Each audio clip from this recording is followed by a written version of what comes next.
Diddy, new problems. So apparently, the young lady that had accused him and Aaron Hall of the most inappropriate behavior that you could accuse somebody of now says she was a minor. All I can say is this. If you've ever been to a party with Diddy, you might want to go get a lawyer, because you probably deserve to be in jail.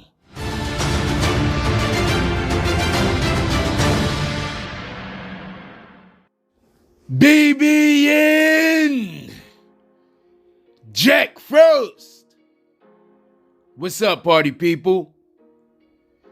Aight, so yeah.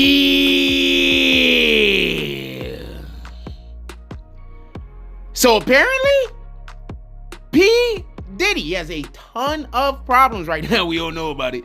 And apparently, one of the problems that he already has gotten bigger. Okay. Now, I want to be clear about something. I don't want there to be no misunderstanding. There was a young lady that had already previously had said that she was assaulted by P. Diddy and Aaron Hall in around 1990, 1991. She says that that's when the attack happened. She says that she was at a MCA Records party. She was invited by Jodeci.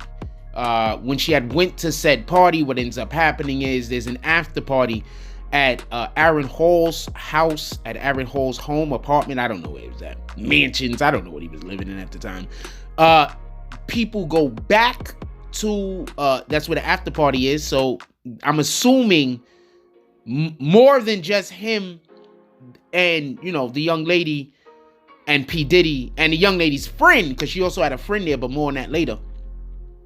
I'm assuming more than just them went back to the after party, but it could have just been them. People lie to chicks all the time.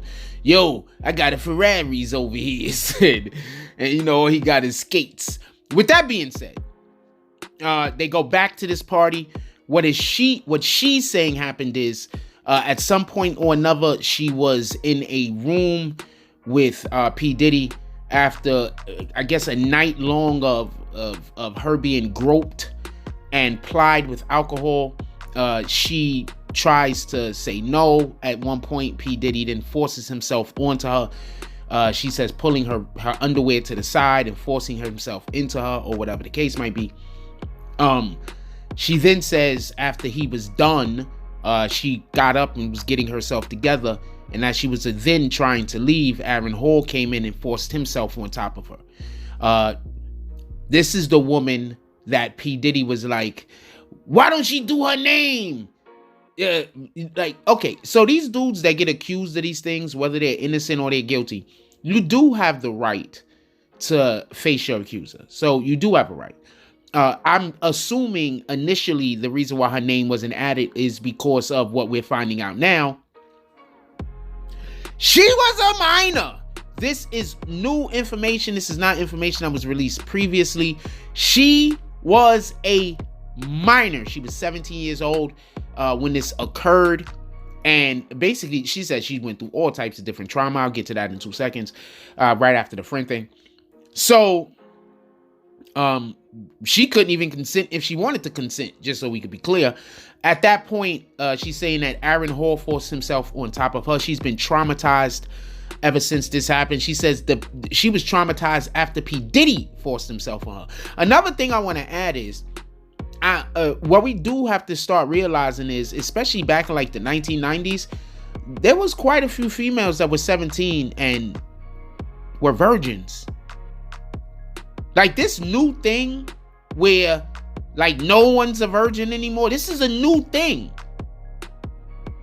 Like when I was growing up, there was chicks that were still actually virgins, fam.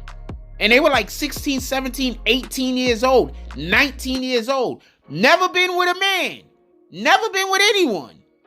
Virgins. This was a thing. This whole now, they just aren't anymore out there anymore. This is a new thing in the world. Okay, I just wanted to say that because I'm saying she's 17. And I think that people might not understand. She might have been a virgin. I would not be surprised if she was, in any regard. She's saying she was traumatized. She actually went to a lawyer, and a lawyer actually put together, some paperwork of everything of what she's currently going through. I think one of the last dates that the lawyer actually has the paperwork for is February 18th, 2014.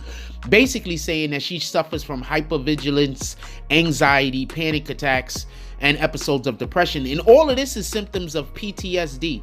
You know how people be like when somebody be like, they feel real sad and they want to do something to themselves harmful. All of you people out there that swear that these people is lying and they're just trying for sympathy, you are the reason why a lot of people take their own life.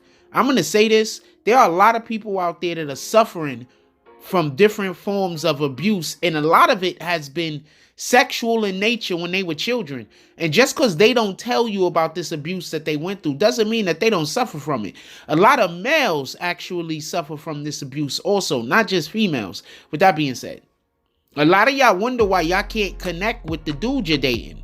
I'm telling you right now. Anyway, that's neither here nor there. We're not talking about that. In any regard, these are the new allegations out there. There's a lawyer. His name is Tyrone A. Blackburn.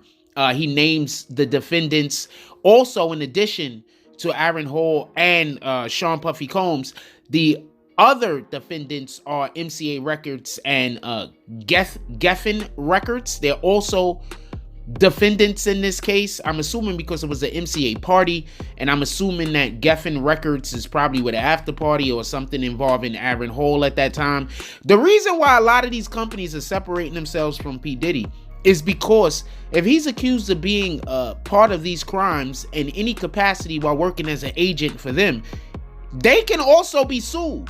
Like if you're working as an agent for a corporation, and while being an agent for this corporation, you commit crimes, yes, the corporation can also be held accountable, because it could be said that you facilitated the corporation's ability to commit that crime in the first place. So yes, a lot of these crimes, a lot of these corporations do actually get held accountable. Now, as far as the friend is concerned, the friend also has put out an affidavit basically saying that the same thing that happened to Lisa Gardner happened to her. And in addition to this, the day after the alleged assault, P. Diddy actually goes to the home where these girls were staying. He allegedly chokes out Lisa Gardner until she passes out. And then he goes through the house looking for the other girl. So I don't know what to expect as far as this is concerned. I don't know how much of this could be proven.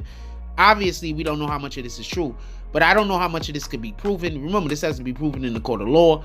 But I'm gonna assume with all of these other accusations coming out about Diddy that seem to be pretty valid, it's gonna be pretty hard for him to back up off of some of these accusations that might be a little bit harder to ascertain whether they actually happened or not. With that being said, put it in the comment section. I want to know what you guys think about this. Do you think Diddy is going to be able to escape it? Do you think that this is just that his days are numbered? And if you've never heard an Aaron Hall interview, this is literally the type of stuff that he admits to. Like, comment, subscribe, join the notification gang. Hashtag Bronx Bombers. Let's get it. I love y'all. Take care of each other. Hug the kids for me. I haven't forgotten about you. And that's all I get on this one. I'm out.